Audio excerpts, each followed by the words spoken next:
dia, quarta-feira, Semana da Pátria.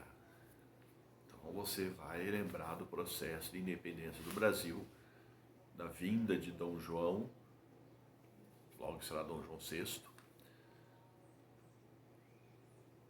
saída, abdicação de Dom Pedro, e no meio desse processo, 1822, né? Com Dom Pedro, a Leopoldina e José Bonifácio, e aí o que virou aí oficialmente a nossa independência, tá bom? Já conhece esse processo, portanto, está tranquilo. Nós estamos aí nas aulas 52 e 53. Na aula passada, a última que tivemos foi sobre ainda Vargas, Estado Novo. Mandei algumas imagens do período, né? O filme do Pato Donald, alguma coisa da cultura ali que estava passando. Agora vamos para a aula de geral. Então nós temos aqui 3 aulas, 2 dessa e mais uma, e acabamos essa apostila número 7. Depois vamos para a próxima e última, né? Então aqui são aulas 52 e 53, página 342 do esquema, do resumo, e a página 42 do livro, tá bom? Então está ali o tema, Guerra Fria. Tema muito conhecido, muitos filmes, né? Muita coisa sobre isso. Também muito trabalhado em geografia, por exemplo. Portanto, você não deve ter dificuldade com esse tema, já deve ter até estudado isso daí. Observe que no nosso material está lá, 45 a 68.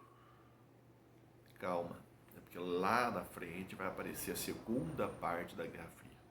Então aqui é o primeiro momento. Tá?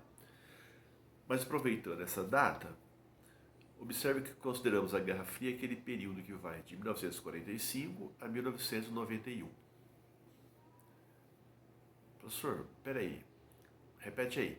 45, final da Segunda Guerra Mundial. 1991, fragmentação, destruição, o fim da União Soviética. Pô, mas é que eu vi lá num livro que falava 1947 e 1989. Tudo bem, foi uma opção lá que o historiador aí do seu material resolveu fazer, não tem problema. Em história nós temos esses pequenos detalhes aí, foi uma opção. Por que 47? Porque 1947 foi quando o presidente Harry Truman, dos Estados Unidos, mandou lá para o seu Congresso um documento, né, uma declaração lá, e que vai virar o que nós chamamos de Doutrina Truman, e que é o marco oficial da Guerra Fria. Ali os norte-americanos vão dizer, nós podemos intervir naquele outro país para ajudá-lo contra o comunismo. Doutrina Truman, data oficial. E 89, porque ele considerou com certeza a queda do Muro de Berlim. Porque o Muro de Berlim, ele tem, além de ter a sua função ali, né, óbvia, ele é simbólico também, né? Então ele é o maior símbolo concreto, literalmente, da Guerra Fria. Então, a destruição dele poderia significar o fim dela. Não tem problema nenhum pensar assim. Mas nós estamos colocando 1945, porque quando fizemos a reflexão anterior que eu falei em história geral, nós vimos lá a Segunda Guerra, falamos que um dos argumentos da historiografia para que fossem jogadas bombas atômicas em Hiroshima e Nagasaki foi justamente um recado à União Soviética.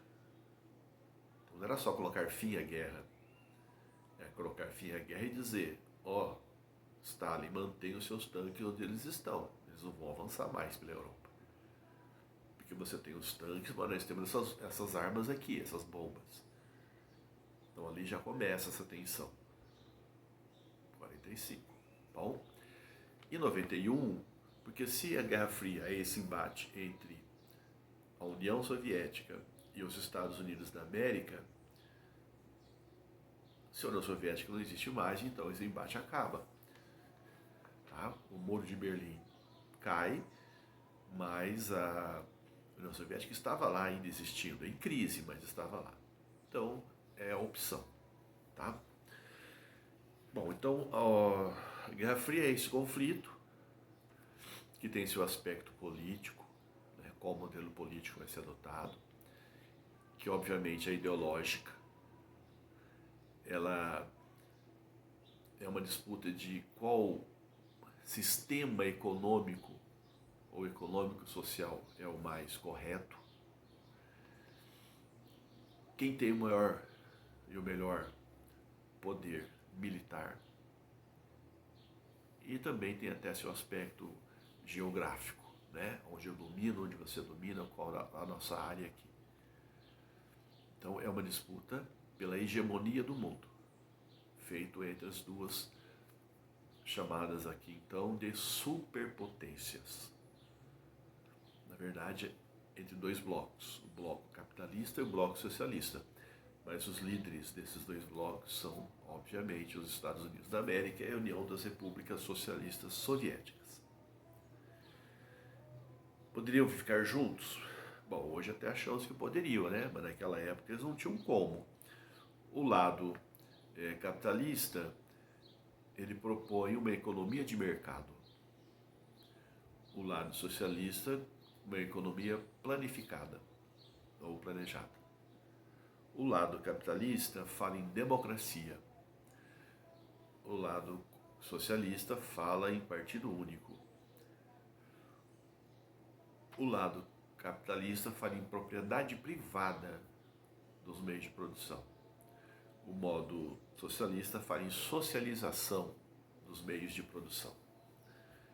Professor, mas não dá para questionar? Dá para questionar tudo. Dá até para você questionar o que significa democracia realmente no mundo capitalista, se ela não está relacionada à questão econômica, muito mais do que a liberdade de escolha. Dá para questionar o partido único. É mesmo o partido único da maioria da sociedade ou é o partido único de uma nova elite? Então você encontra aí, tá, contradições, problemas dos dois lados. Mas a questão é que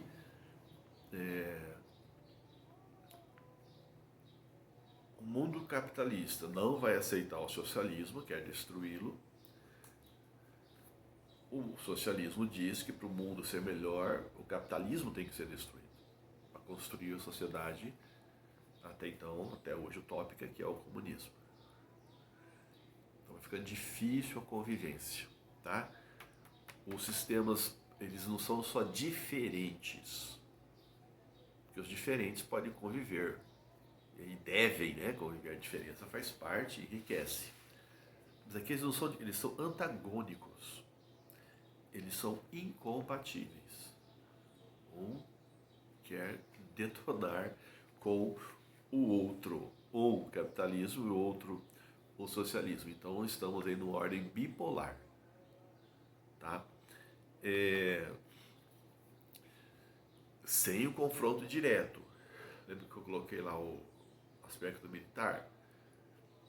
Então tudo isso está acontecendo nesses dois países, mas militarmente norte-americanos e soviéticos não vão se confrontar. É claro que as armas que eles produzem vão estar em diversos confrontos. Talvez até numa briga da esquina, de um lado vai ter um soviético, do outro lado vai ter um norte-americano. Mas diretamente não. Vamos ver por quê daqui a pouco. Uma frase que ficou muito marcante, que explica o que está acontecendo, é de um intelectual francês, né, chamado Raymond Aron, ou Aron, assim que eu falo, a paz é impossível. A paz é impossível, por conta justamente dessa contradição que eu falei, desse sistema incompatível, antagônico e tal. Porém, a guerra é improvável. Houve aqui uma corrida armamentista, na verdade a maior corrida armamentista em termos de paz que nós já tivemos até hoje, né? E ela não permitiria a guerra, porque eles vão acreditar que uma guerra destruiria não só um ou outro, mas tal era a potência das novas armas, que faziam até aquela bomba jogada em Hiroshima ou aquela jogada em Nagasaki serem fraquinhas, né? Bomba H, por exemplo,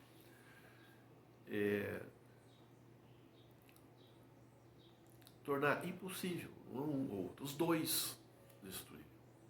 Na verdade, o que se falava na época é que o mundo, a espécie humana iria desaparecer se houvesse esse conflito. Então viveu-se um período até de relativa paz, né? Sobretudo ali na Europa, tal, aqui na América, mas aquela tensão do que é que poderia acontecer se um desequilibrado apertasse um botão lá e começasse o processo. E olha que de desequilibrados nós temos vários exemplos aí de governantes, né? Bom, então a questão é essa. Então não houve esse confronto dos dois, mas não dá para dizer que a guerra foi... Então por isso que fala que é fria. Mas não dá para dizer que a guerra foi totalmente fria no aspecto de ausência de conflito. Tivemos vários conflitos. A guerra da Coreia, ou como alguém quer falar, a guerra das Coreias, a guerra do Vietnã, a invasão do Afeganistão e outros conflitos estão aí para mostrar que muita gente morreu nesse processo, tá? Bom, então temos essa definição, temos esse tempo e vamos trabalhar aqui a primeira metade dele, tá? Se nós podemos colocar assim, do lado, né, quais os aspectos principais, as características disso aí. Do lado capitalista ou do bloco capitalista, você vai ter o primeiro marco, já falei lá da bomba atômica no Japão, tá? Nós temos aqui a doutrina Truman. Então, em 1947, o presidente Harry Truman, dos Estados Unidos, ele manda essa mensagem ao Congresso. Você tem, inclusive, no seu livro, na página 43, parte dessa mensagem. Tá? Tá escrito ali, vou até mostrar para você aqui, ó. Finalzinho ele fala assim, ó. Eu acredito que deve ser a política dos Estados Unidos apoiar povos livres que estão resistindo às tentativas de dominação por minorias armadas ou por pressões externas. Cara, em outras palavras, ele inaugura aqui o direito norte-americano de intervir em outro país que ele julgasse que estivesse sendo ameaçado pelo comunismo. Então ele está colocando ao Congresso que os norte-americanos vão sim adotar uma prática intervencionista. E pronto. E isso vai ser feito de cara na questão da Grécia. A Grécia viu uma disputa interna, praticamente encaminhando ali uma revolução de cunho socialista. Os norte-americanos vão intervir nesse processo e vai impedir esse processo, tá? Ora, isso foi feito em 1947. Apareceu aqui um mosquito, hein? Bom, 1947. Só para ficar como detalhe aí, em 46, o governante da Inglaterra, Winston Churchill, ele vai até os Estados Unidos, ele conversa com o presidente Harry Truman e já pede, ele fala, ó, vocês deviam intervir, né, lá na Turquia e lá na Grécia. Então veja que já tem aí uma continuação daquela aliança, né? Então aquela aliança da Segunda Guerra, sem, obviamente, a Rússia. Então essa doutrina Truman, ela tem também um caráter de resposta a essa solicitação inglesa. Inaugura aí. Então, tem, ó, Plano Marshall, doutrina Truman. Junto com isso aí, nós temos outra referência, que é o Plano Marshall. O Plano Marshall, que também é em 47, é um plano econômico, portanto, é um plano que quer reconstruir, um plano de reconstrução da Europa. Então, nós vamos emprestar dinheiro, Vamos reconstruir. Veja, para o mundo capitalista não interessa a outra parte estar destruída. Com quem que eu faço comércio? Como é que eu me relaciono? Então tem que ter esse desenvolvimento equilibrado. Então recuperar a Europa era importante para a Europa, mas também era importante para os Estados Unidos, para o capitalismo. Olha a ameaça soviética. Inclusive, se eu estou fazendo a reconstrução lá no seu país, é o meu capital que está lá. Os meus produtos estão aí. Gente, foi importante o plano Marshall, importante a reconstrução. Não vamos tirar esse mérito. Mas tem que entender que tem também por trás disso essa questão do próprio capitalismo. Tá? Esse plano vai ser oferecido para todos da Europa, só que aqueles do bloco soviético vão ser gentilmente intimidados pela União Soviética a não participar. Tá? Quem está mais próximo ali que vai aceitar é a Iugoslávia, né, do Tito.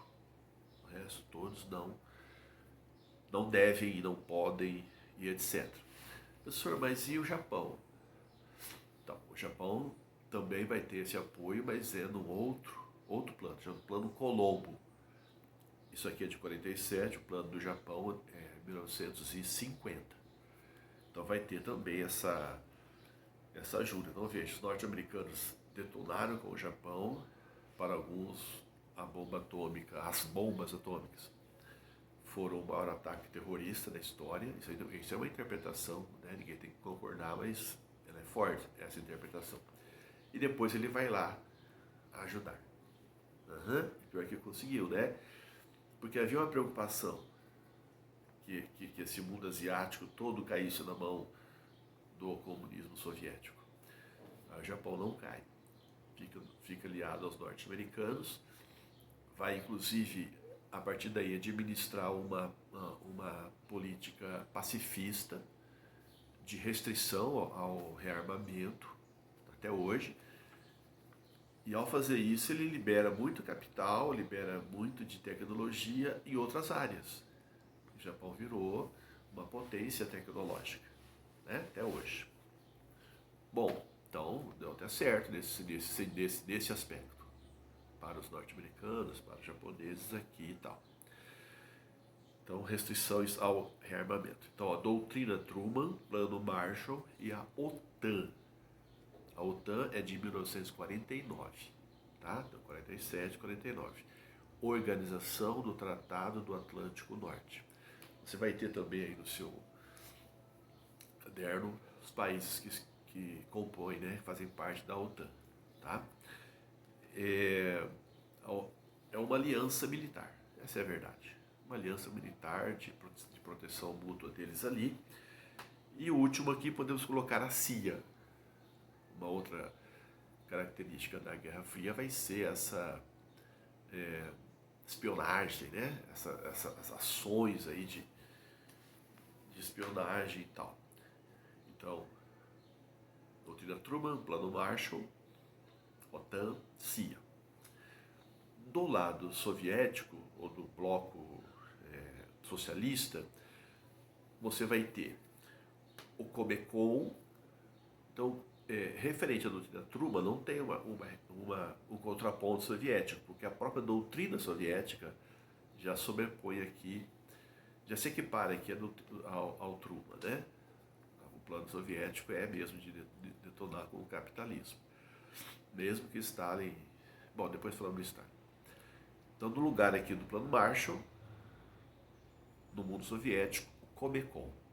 O Conselho de Assistência Econômica Mútua. Já é um pouquinho diferente, mas é a correlação econômica do plano. Diferente porque aqui é muito mais ajuda mútua, menos injeção, né, de dinheiro. A União Soviética não está com tanto poder econômico assim, mas vai fazer o que pode aqui. Esse plano é de 49, então é uma resposta ao outro que é de 47. O contraponto da OTAN vai ser o Pacto de Varsóvia. Então o Pacto de Varsóvia é essa aliança militar do bloco socialista que foi feita em 1955. E o contraponto da CIA vai ser a KGB. Então observe que é como se um faz, o outro dá a resposta, um dá a resposta, o outro faz. E vou tentando mostrar quem é que é melhor. Depois vamos ver que isso vai ser feito aqui na economia, na política, isso vai ser feito no mundo do esporte, né? Do xadrez à Olimpíada, tá? Da corrida armamentista, da corrida espacial e tudo mais. Então você tem aqui esse paz impossível, guerra improvável, um equilíbrio pelo medo. Equilíbrio pelo medo, uma tensão. Em 45 nós temos as bombas no Japão, mas em 49 os soviéticos já têm essa tecnologia. Eles já têm a sua bomba nuclear. Então, equilibrou. E é óbvio, eles não vão parar aí. Então eles estão produzindo armas para destruir o mundo. Destruir o mundo é complicado. Destruí-lo várias vezes é loucura. Então eles já têm um potencial que acredita-se, podemos dizer que não era bem assim, mas naquele momento acredita-se que pode destruir mais de uma vez, né? Matar mais de uma vez, então é coisa de louco. Então temos esse equilíbrio pelo medo, por conta dessa corrida armamentista, a bomba que não destrói coisas, que mata só pessoas, só aquela que vai destruir uma cidade inteira, a bomba H e tal. Corrida armamentista. Destaca que a corrida tecnológica, espacial, propaganda, vamos falando no correr aqui, tá? Estou vendo o tempo nosso, né?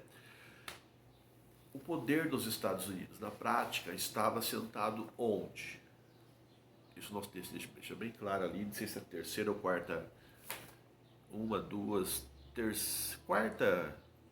quinta parágrafo aparece isso daí, ó. Poder norte-americano sentado num tripé chamado dólar.